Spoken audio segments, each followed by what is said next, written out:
Hola amigos, bienvenido a tu canal favorito. Tengo unos videos aquí interesantísimos que quiero mostrarte, así que si te gusta el contenido, no te olvides de suscribirte. Vámonos. They don't want you to know this. What if I told you there's a hidden library that holds everything from the past, present, and future? It's called the Akashic Records. Imagine a database where every thought, action, and experience of every soul is recorded. The Akashic Records exist on a non-physical plane known as the etheric plane. And according to recent scientific research, our universe has been found to show elements of existing as a giant hologram, with every bit of information encoded in the fabric of space-time. But it gets even deeper. The records hold the secrets to advanced technologies and forgotten knowledge. Could this be how the ancient Egyptians built their pyramids? As so many ancient civilizations seem to have wisdom far beyond their time. The Akashic records are said to be accessed through deep meditation, specific spiritual practices, and sometimes when dreaming. People who have accessed these records claim to have a deeper understanding of their purpose in life. The records are talked about by the ancient Egyptians, Mayans, Indians, Greeks, and the ancient Sumerians. They all speak of the concept of a universal record-keeping system. Registros akáshicos es la forma que el universo guarda las cosas, los pensamientos, las emociones, las intenciones, todo lo que puede ser humano e inhumano.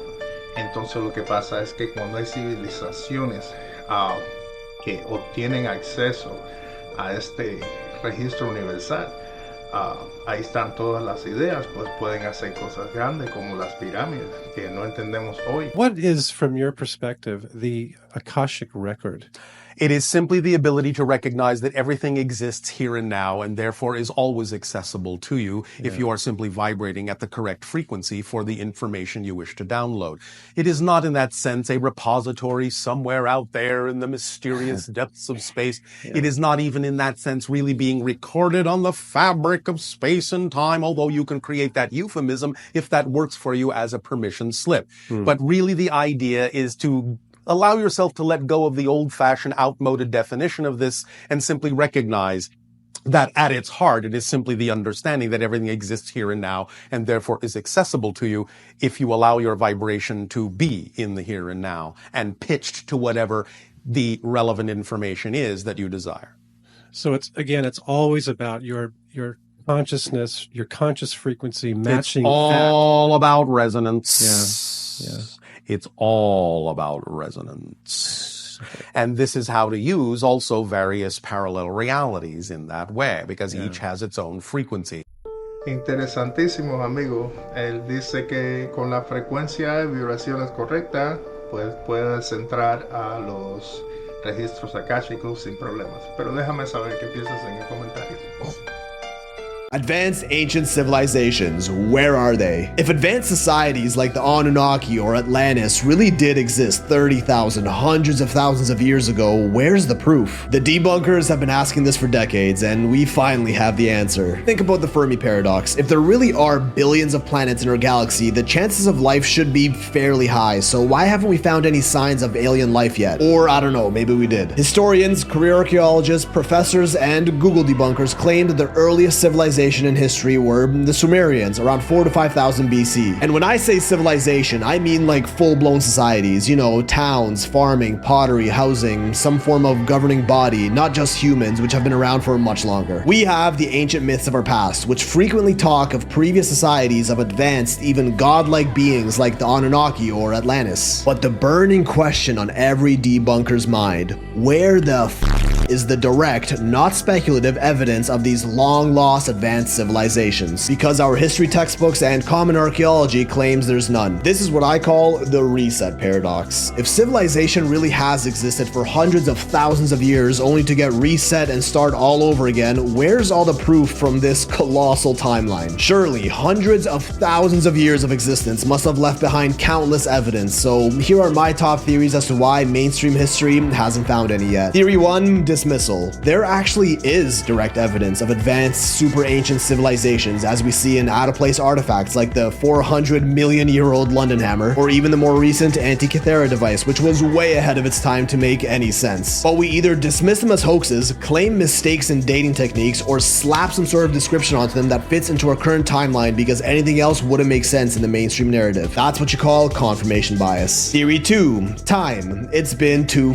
long. Maybe the reason we only have evidence of defined civilized culture going back 6,000-7,000 years is because everything else before then has eroded into nothingness. Even aluminum would fully decompose within 500 years, let alone the tens or hundreds of thousands that would reduce it to an unrecognizable dust. Well, what about materials like glass that can take millions of years to decompose? Maybe these ancient civs never invented glass or plastics, which doesn't mean they were less advanced than us, but perhaps they followed a different evolutionary trajectory than us that didn't include the use of oils, plastics, and glass the way we do today. They could have had different materials that were superior to our own and were in some way more homogeneous with the earth, which leads us to Theory 3, biodegradable technology. Imagine that whatever methods and materials these advanced ancients used to achieve technological superiority were completely organic and biodegradable, like the biblical manna, that would fully decompose into the earth way before our modern society was able to find any evidence of it. Might seem laughable or borderline impossible for us to even consider a possibility, much the same way the concept of an iPhone could have been to them back then. Impossible in one civilization could be reality in another. Theory 4, imperfect dating techniques. Reminder that the technique we use to find out how old something is, radiocarbon dating, only works on things with carbon in them, like bones or wood. Everything else, like stone, is an educated guess at best. What if these guesses are way off, and the carbon-based materials found in and around our ancient sites are not accurate measures of the site's age, but rather of a time that these sites were re-inhabited after being built much longer ago? Theory 5, aggressive flooding. You know, those global floods that almost every culture of our past talks about to some extent in their ancient myths? Well, what if they actually happened, and the flooding was so widespread and intense that it washed away every bit of evidence of these civilizations into the deepest parts of our oceans, leaving behind only our famous ancient structures like the pyramids, which were too big to get washed away? I'll admit, this one's a bit of a stretch. The chances of washing away every single bit of evidence of a potentially worldwide civilization is a long shot, but combined with all the other theories, it's worth mentioning. Now, before the debunkers start crying again, we have Theory 6. They're just myths. The stories of our ancient past are all just made up myths and none of it actually happened. No advanced, super ancient civilizations ever existed. That's a possibility. Theory 7. There's been an intentional cover-up. Just a theory, may or may not be true, totally satire, entertainment purposes only. My lawyers told me to say that. Perhaps an elite group of the ultra-powerful are aware of the divine knowledge of our past, like Atlantis or even the origins of our species. Knowledge that could be accessed and used by anyone on Earth that threatens their dominance, like free atmospheric energy or immortality. And they're purposely doing everything they can to cover up and downplay any evidence as false. I mean, they definitely have the money to do something like this, so they could pull it off if they tried. Publishing dozens of official news pieces for the media companies which they own, writing up a couple fact-check articles on websites that they also own, and finally influencing the big tech companies, which they are the top shareholders of, to direct traffic only to sources they want the world to see. Everything else they don't approve of is just a nonsense crackpot theory that is dismissed by the highly educated masses who did their research on Google, which seems to be what they're doing to places like Göbekli Tepe and Gunung Padang. Ancient sites that are so old they didn't fit into any of our mainstream historical timelines, so they're doing everything they can to cover them back up. I couldn't believe what I found out about these sites. Stay tuned for that. Bueno, como todas las cosas, ya sabemos que historia puede ser manipulada, como mismo pueden ser manipuladas las noticias, como mismo manipulan todo a esta hora en este mundo, pero déjame saber qué piensan en el comentario. Could we be on the brink of a devastating ice age? Despite global warming concerns, some scientists argue that Earth's climate cycles could be due for a chilling shift. Earth has gone through numerous ice ages, the most recent one ending about 12,000 years ago. These chilling events are driven by changes in Earth's orbit, tilt, and the amount of sunlight received at high latitudes. Add to this the ongoing magnetic pole shift, which could further disrupt Earth's climate. As glaciers expand, they reflect more sunlight, causing a drop in global temperatures and a self-reinforcing cooling effect. This controversial theory suggests that Earth might be closer to the next ice age than we think. But how would a new ice age impact our modern world? From plummeting sea levels to drastic changes in ecosystems, the consequences would be enormous. And as we ponder the possibility of a new ice age. Bueno, si él tiene razón en este video, entonces las noticias son malas. Pero esto es un mundo de ciclos. Hay ciclos para el verano, hay ciclos para el invierno. Hay ciclos también para limpiarse. La tierra va a hacer lo que va a hacer. No es una cosa que ahora vamos a preocuparnos. Pero déjame saber qué piensas de este video en el comentario. Good afternoon, folks. As promised, we're going to put the continued research on the Atlantic Meridional Overturning Circulation, the AMOC, into the bigger picture. This morning we got this article, once again confirming that the collapse of the ocean heat transport is underway. The ocean circulations are shutting down, and this is a very big deal. We've had plenty of papers on this topic over the last several years, but this year we have entered a new realm of awareness. You may remember this one from February, indicating that the collapse was accelerating and that it was likely to occur between 2040 and 2065. Another paper that month confirmed that all signs were pointing towards the tipping point and collapse of the AMOC. So why is this such a big deal? As even the Weather Channel pointed out, this is exactly what happened in the 2004 film The Day After Tomorrow. You remember, Dennis Quaid, global warming causes massive global cooling via the impact on the oceans, a self-correction process of the Earth, causing a return to glacial ice age conditions. It is caused by heat and too much melting of polar ice. This chills the oceans and freshens them, which causes the circulations to shut down, it cools the atmosphere, and it allows ice to form more easily. When the circulations fail, heat transport failures trigger an enormous reversal of temperature trends, and a large-scale, rapid cooling event occurs. This has been happening to the Earth about every 6,000 years and is often referred to as a Heinrich event. You may recall that this is part of a triple disaster on our doorstep now, a climate, geomagnetic, and solar disaster rolled into one as we described in several videos, including the one you see at the bottom of the page. We got a paper earlier this year suggesting that the ice loss occurring right now was the exact type we'd expect in Heinrich events, the exact type that geologic evidence suggests preceded previous cold shifts in those Heinrich events. What's interesting is the papers on the topic so far are 100% ignoring the Beaufort Gyre. Several years ago, Yale called it the cold climate bomb. Basically, the gyre got stuck in accumulation phase of cold fresh water, and when it eventually releases, that'll be like steroids to the situation we've just described, the ocean chilling and AMOC collapse. Last year, we learned that it has stabilized and is preparing to release. When it happens, it's pretty much game over for global warming. To review so far, we already have the AMOC collapsing due to the warming trend and ice loss. The gyre is about to release, which again is not in these models, and it will amplify these trends to extreme levels. And that'll be the final straw for the Heinrich event to occur, causing the major cooling trend. This is part of that 6,000-year cycle of climate, geomagnetic, and solar disasters that is about to happen again now. Not only does this climate shift occur every 6,000 years, but so does a geomagnetic excursion, and the solar superflare cycle is 6,000 years, with an amplified micronova level event every other cycle, a 12,000-year event. It's been 6,000 years since the last one, 12,000 years since the last micronova and major excursion.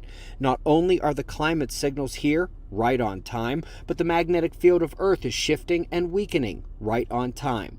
The magnetic and coronal chemistry changes are beginning on the sun as well. It is all happening right on time and is likely to begin amplifying very soon. During the period of 2000 to 2020, the oceans changed even more than the magnetic field, which is accelerating its change a great deal, especially after the 2023 acceleration.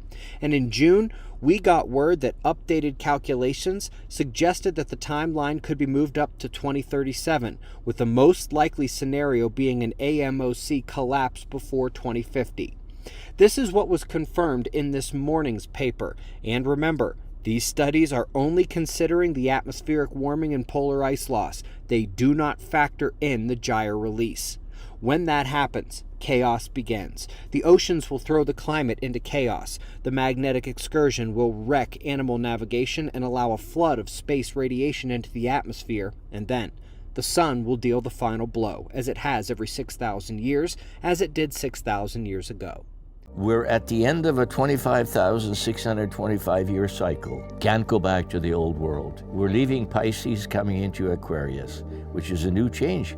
And be grateful that you chose to incarnate at this time to observe and watch and experience what is happening. The big change in the world. People don't realize that. A lot of people who haven't reincarnated would love to be in your situation to witness this down here. You got a chance. Why am I here? What makes me happy? What is my bliss? What gives me joy? I know what makes me unhappy and miserable. What makes you happy and gives you bliss, and what would you like to do? Well, spend a little time thinking about that. Esas son palabras sabias, amigo. A veces hay que tomarse el tiempo para disfrutar la vida y ver qué es lo que en realidad nosotros queremos hacer con la vida de nosotros.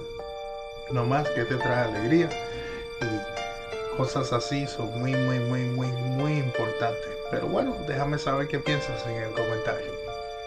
Hey, have you heard of the 100th monkey effect? In 1952, a captivating experiment took place on Japan's Koshima Island. Researchers provided Japanese macaque monkeys with sweet potatoes covered in sand. The monkeys liked the taste of the sweet potatoes but found the dirt unpleasant. An ingenious 18-month-old female monkey then initiated a solution. She washed the potatoes in a nearby stream. This study and observation lasted over several years. As other monkeys started following each other, a remarkable phenomenon unfolded. When around 99 monkeys embraced this practice, the 100th monkey seemed to spark a collective shift. Astonishingly, nearly overnight, every monkey on the island began washing their sweet potatoes. Equally astonishing, this knowledge extended to nearby islands, where the new generation instinctively knew to wash their potatoes. Could this simple experiment prove we connect to a collective consciousness? Please comment. I want to know. Buenos amigos, estuvimos hablando al principio del video de los registros akáshicos o registros universal, y a lo mejor los monos supieron la frecuencia correcta y pasaron la información. Déjame saber qué piensas en el comentario. Have y'all seen the new upgrade this month, y'all? Look at this. God upgraded the Matrix once again, and these animals are coming. Oh my goodness. What? Look at this, y'all. Look at all these new versions of octopus, octopi.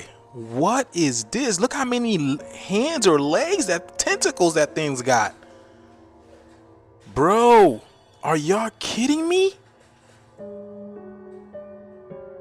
In the Mariana Trench, bro, this thing's tentacles have teeth in it. Look at, I can't even tell if he's happy or if he's angry. Look at those teeth in those eyes, y'all. Oh my goodness. And then this Cyclops creature, look at that, y'all. Look at that big eye in those. Oh, nah, man. You see, this is why I'm an earthling. Okay, I don't want to have to ever meet anything like this in real life. Look at this. Yeah, the upgrade is here, y'all. I told y'all, Earth is updating. Earth is updating and upgrading. Are y'all ready? And you know those things are new because these people are always in the ocean looking for something. What that may be, I have no idea, but you guys are seeing these new animals pop up everywhere. From the sky, the land, the ocean. We told y'all, the new Earth is rising. The planet is going through an amazing shift right now, y'all. And let's continue to get this shift. This video is strictly for entertainment purposes only. I am only raising awareness to interesting situations during these interesting times. Let me know what you guys think about these, yeah, I don't know what they are. Thank you for tuning to my frequency. Let's get this shift. Peace in. Oye, ustedes déjenme saber en el comentario de esta criatura. Yo no sé ni qué decir. ¿Qué esto es? O si es real o no. Déjenme saber algo porque, bueno. So apparently it's gotten so bad and so hot in Saudi Arabia. This is around the area of Prophet's Mosque, Medina, Saudi Arabia. that they have purchased over 250 umbrellas. And these umbrellas are something out of the ordinary. Like, they are huge, okay? And they create a shaded area of 143,000 square meters. This method alone knocks about almost 50 degrees off the temperature already. And it's so conveniently placed, you can't even tell that it's umbrellas once it closes in. And they had to choose a color sand white because the bright white was actually causing people to burn underneath these umbrellas. But look at how big these things are, y'all. This shit is crazy. And not to mention, they also got these mist fans going on out there too. Remember, just a few months ago, there was over like 1,000 people unalive due to the heat in Saudi Arabia. Y'all remember that? Just a few months ago. So this is what they're doing to prevent this happening any further. And they're basically trying to do the same thing in India as well, because remember earlier this year, you had the streets burning, melting in India. You had cars, you had street lights. So it's literally getting intense out there, y'all. Y'all need to protect yourself. But let me know what you guys think about this video. This video is strictly for entertainment purposes only. I am only raising awareness to interesting situations during these interesting times. Like, comment, and share for more videos like this. Thank you for tuning to my frequency. Make sure y'all follow me on my YouTube for that deeper esoteric knowledge. Let's get this shift. Peace in. Amigos, la verdad es que está haciendo tremendo calor. Y bueno, hasta aquí. Esto es todo el contenido que tengo para ustedes hoy. Si te gusta, no se te olvide suscribirte, seguirme y hasta el próximo video. Adiós.